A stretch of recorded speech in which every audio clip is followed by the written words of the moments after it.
Welcome to All Things Chiropractic.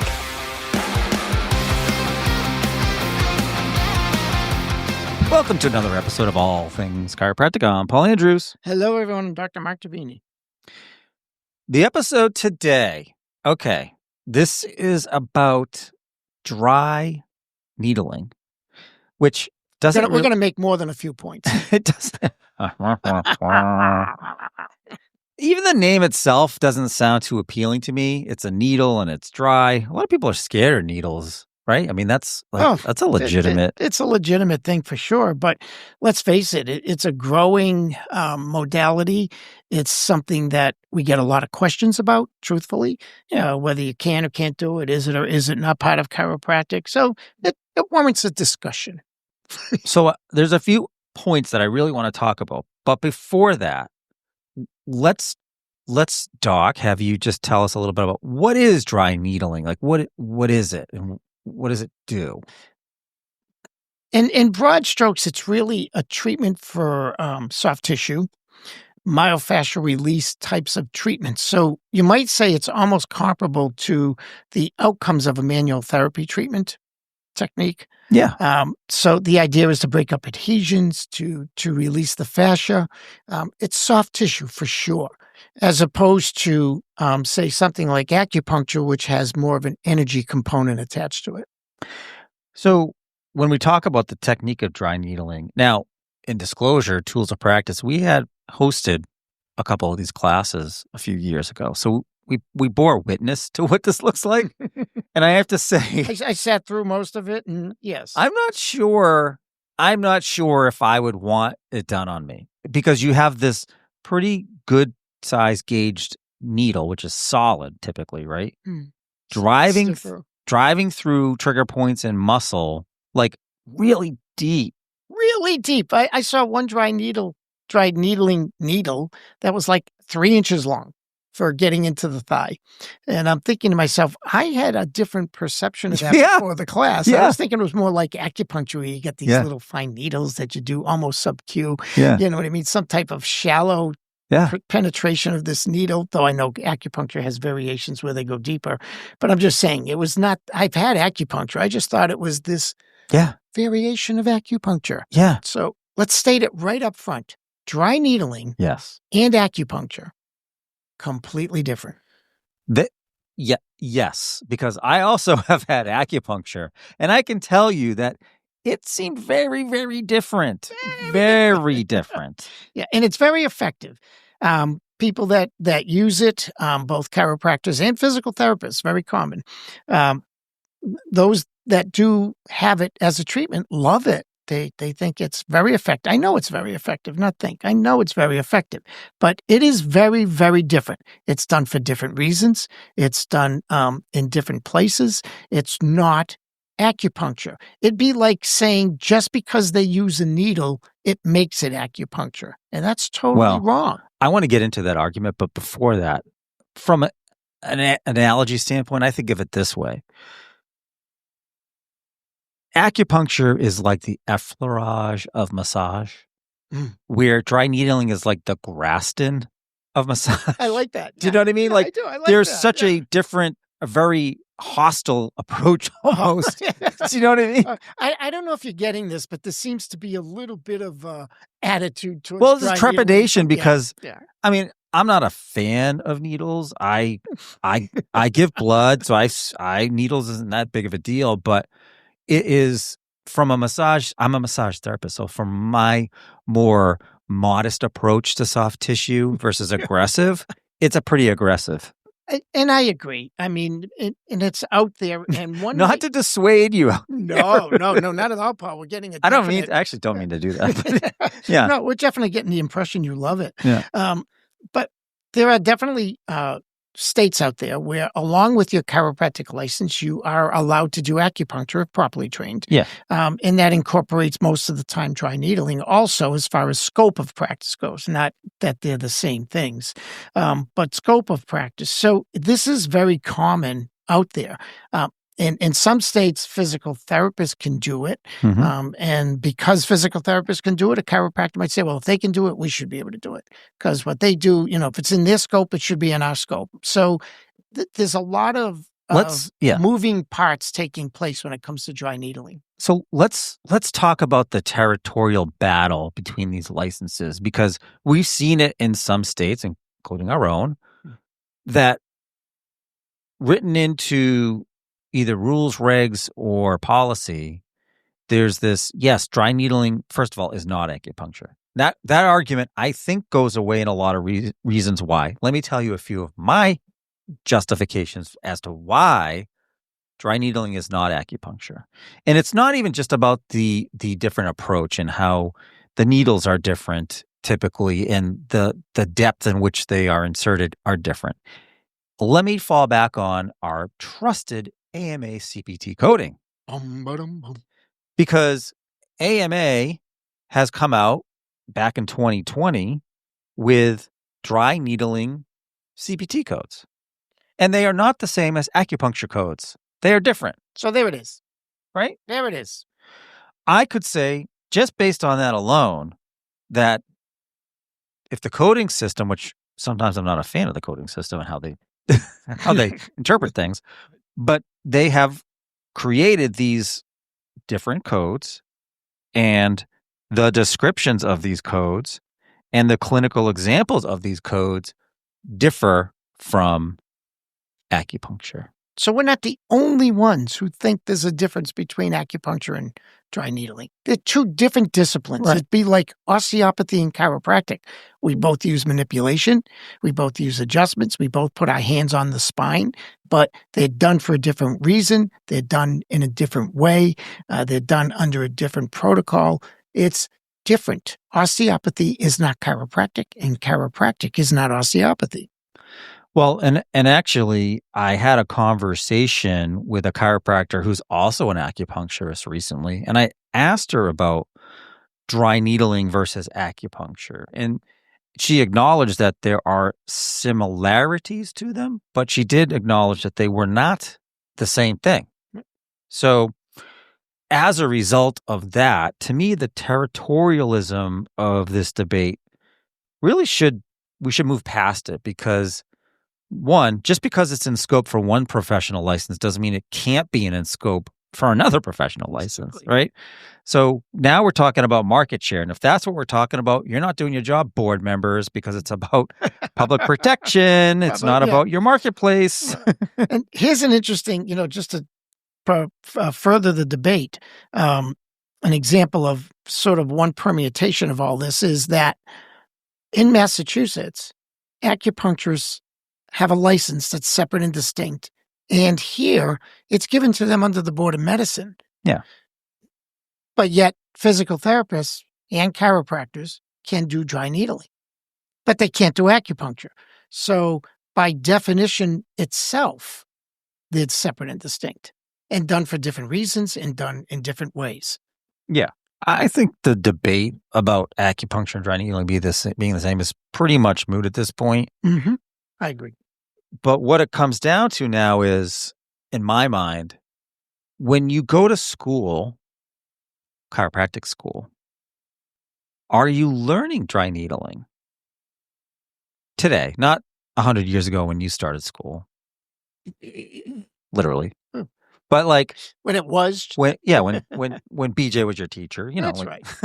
So, but I mean, I really don't know the answer to that, whether they talk about cover dry needling or if it's, sort of an elective or not. Some schools, it's exactly what you just said. It's one or the other or both, so that because certain states allow you to do acupuncture and dry needling as part of your chiropractic license. So the schools may teach it. They may teach it as an add-on. They may teach it as part of the curriculum. And if you were going to a state that didn't allow it, then you just, you didn't do it, or you won't do it. So yes, it's all of that. It comes down to an interesting debate, though. Just because you can doesn't mean you should. So there are those that say acupuncture is not chiropractic. Right. So why do you get an acupuncture capability just by virtue of the fact that you're a chiropractor? Well, in some states you can, I guess, if you have the training. In others you can't unless you are. Right. So Yeah. it's sometimes I get confused when I'm thinking, why is this even A thing. a thing? Hmm. I can't do surgery. I can't prescribe medication. I don't want to do any of those things.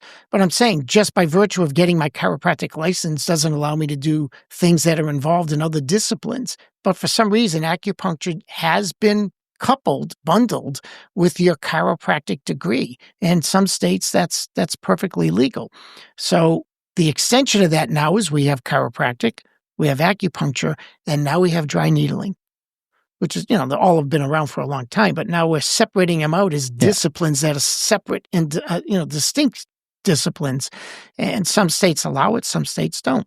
And then the question is, do you want to or not want to? I sat through that course that we talked about that we put on. And my only conclusion at the end of that course was I am not even close to qualified to do this now. Right. All you've done is told me all the reasons why I need to learn more. But to me, that's good, because now you know that. And that goes into my thoughts about the risks, right? Not because you're a chiropractor learning it, but anybody learning it. Like, we've run into, issues with some of our members who have done this, and there have been some negative side effects. Right, because they haven't been trained adequately. Right. But here's the thing. When we talked about regulations, and I believe one of our other podcasts, we talked about this a bit. They allow you to do it, but some states wouldn't define what the educational requirements are to do it. So sometimes you can do it with very little education, which means you're going out there and potentially putting patients at risk that they wouldn't otherwise have if you were more proficient at the technique. Right. Okay. And there are dangers to it. There are risks to it, just like everything. There's risks to everything. And if you're going to take on something like this, which again has proven to be a very effective modality, get good at it. Well, that's number one, right? So to me, the question would be, well, then why? Why, if I'm a chiropractor and this is really sort of like an adjunct, why would I bother to want to do this? And I guess some of that's probably personal, right? Yeah, is we're it into a something philosophy discussion now. Yeah. Well, maybe it's just about money. Like, and it could just be a marketing discussion. Right? For I mean, sure. it's probably going to be, for the most part, a self-pay, cash only, quote unquote, service, because depending on the state that you practice in, the reimbursement for it may not be there. Typically, probably not. Some states maybe a little bit, or maybe under workers' comp or motor vehicle, you might pick it up. But other than that, it's self-pay. So, okay, you say this, well, if I actually like that, because then if it's self-pay, then I don't have to wait for my money. Then, I'm helping the patient. Now, it also takes a lot more time. And, I could be treating 5 chiropractic patients in the time it took to do one dry needling patient. Well, but much like acupuncture, right? You could run multiple tables at the same time, or offset by a few minutes, right? Because it's not even about it's about the needle going in, but it's about the time that the needle's in too, right? And you always said that, you tell your people that you do billing for that, treat the patient, don't treat the claim. Yeah. Right.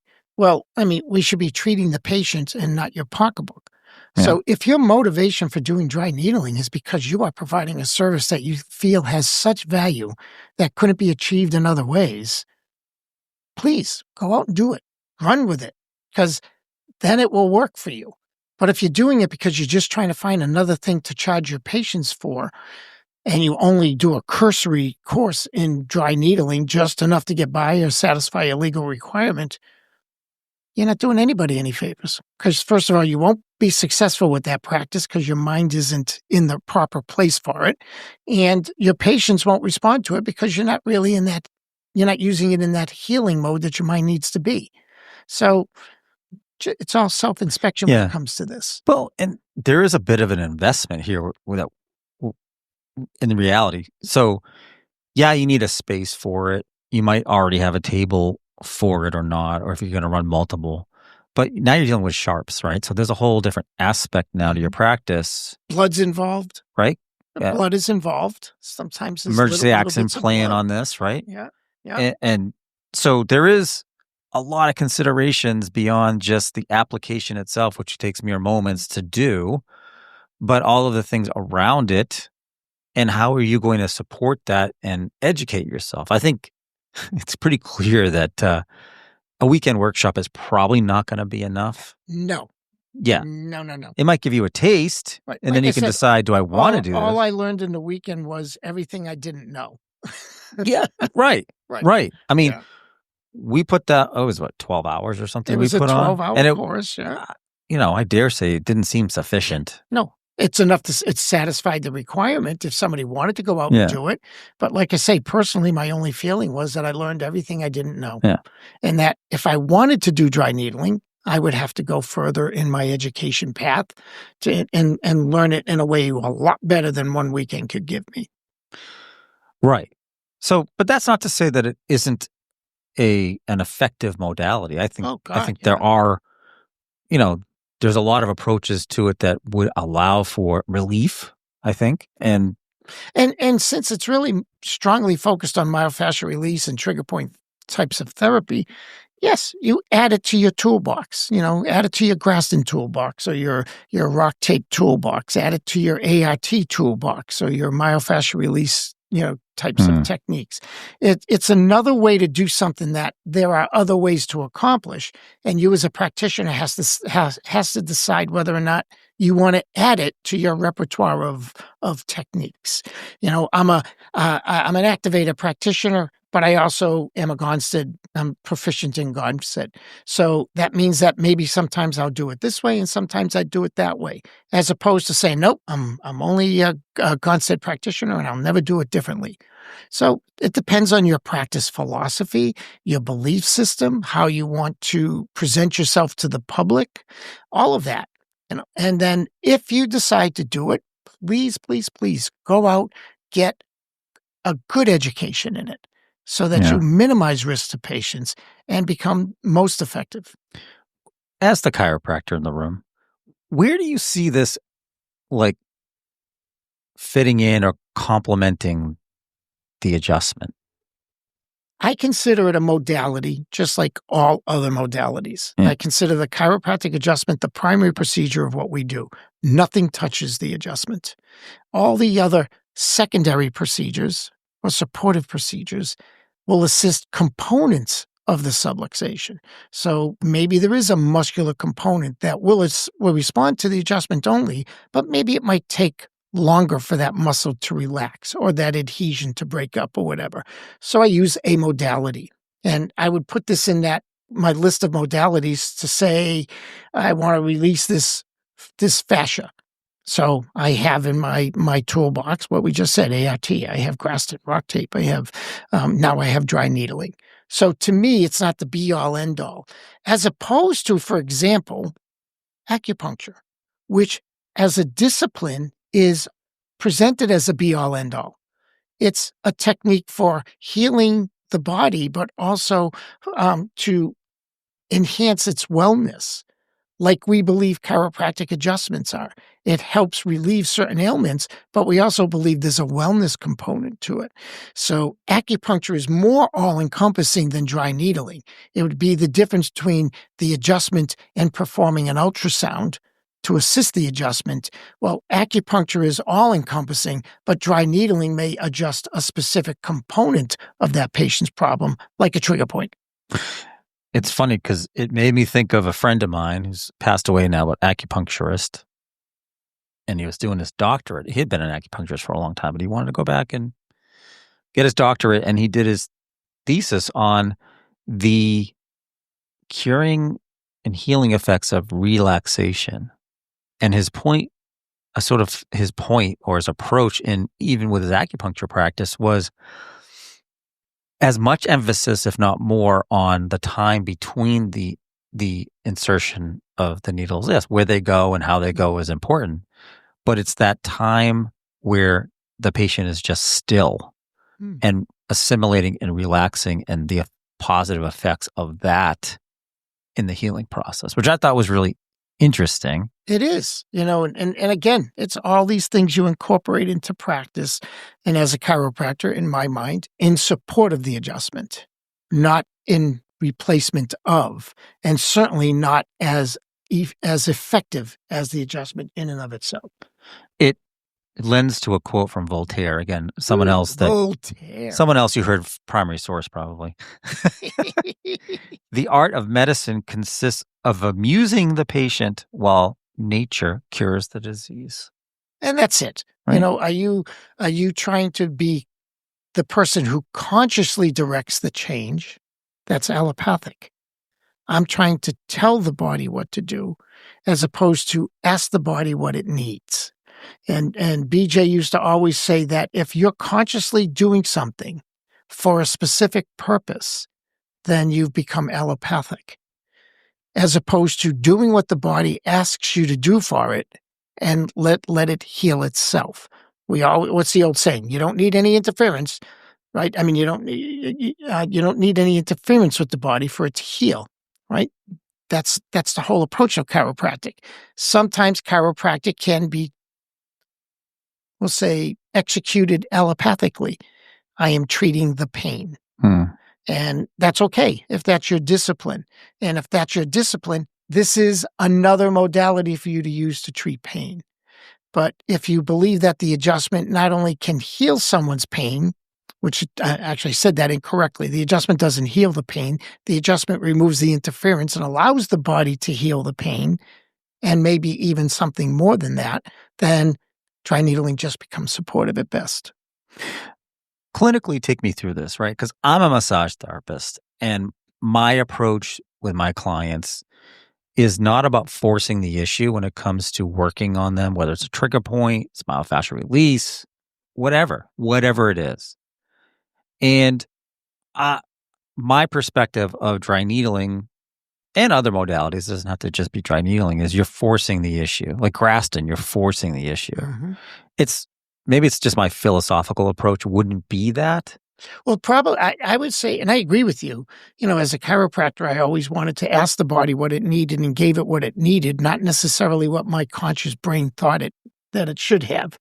And that's the problem, is medicine always looks at you and says, you have an inflammation, take this pill to get rid of the inflammation. Maybe the inflammation was good. Yeah, why do you have the inflammation? You don't necessarily know that. But if the body asks you to do something for it, and then it will decide what it wants to do or not do, then that becomes healthy. So it could be the difference between, say, the massage that you just described and Rolfing. Very aggressive, right? Yeah. Very directed. They're making choices about where they want things to be and how they want your body to react. The practitioner is making a conscious decision on what they think is best for your body, as opposed to, as a practitioner, giving the body, through whatever means I have, giving the body what it's asking for and allowing it to heal itself. See, I agree with that because, I don't know, I'm sure it's just philosophical. I would have a hard time even, learning some of the techniques with soft tissue, instrument adjustment, not adjustment, sorry, that would be bad. Instrument assist on these myofascial release tools. I would never want to go to that aggressive, pull that blood up to the surface real quick and cause or inflict pain. And maybe that's just because massage I don't think of as should be painful. Now, maybe a sports massage, if you're trying to work somebody who's active, who's going through something, okay, that's a different story, but you just get onto my table and I'm going to sit there and push something through. Well, here's a perfect example of being subtle and asking the body, right? If you did any form of kinesiotaping, you put this piece of tape on a part of the body that's tight, or maybe even a slight amount of pain to it or whatever, and the pain is gone, or it's no longer feeling tight. It's like, wait a minute, whoa, back this all up. Yeah. All I did was put a piece of tape on your back. Well, yeah, but not really. But not really. Yeah. Because there's all these, according to those who teach it, all this neurological input, proprioceptive input that comes from just having the tape there. And then allowing the body to receive those signals and respond to them in the way that the body wants to. And that's what an adjustment is. You ask the body what to adjust. That's what all the techniques I taught when I was in school, I was taught with techniques that we ask the body what to adjust, not where does it hurt, I can't tell you how many times I adjusted people who had neck aches and never touched the neck because the body didn't tell me to adjust the neck. Right. We just let the body heal itself. And then the patient's like, why aren't you adjusting my neck? It hurts. And it was always a struggle sometimes when that did happen. And, and we know that commonly if somebody had neck pain, they're probably going to be a subluxation here somewhere. But I wouldn't adjust the neck just because they had neck pain. I adjusted the patient where the subluxation, my technique indicated where the subluxation was, and then adjust the patient and let the body heal itself. And that's dry needling is directing the patient. I'm telling this trigger point to go away by sticking a needle in it, as opposed to giving the body what it needs and hoping, in a sense, that the body will recognize that trigger point and make it go away. And sometimes it's either beyond the body's ability to heal by itself, or it may take more time than the patient wants to wait, and you might enlist some type of supportive procedure to assist the primary procedure, the chiropractic adjustment. I guess I get that. I guess, in principle, that sometimes a more aggressive approach to help force something to change is there. I also get the other thing because I work on patients, right, and or clients.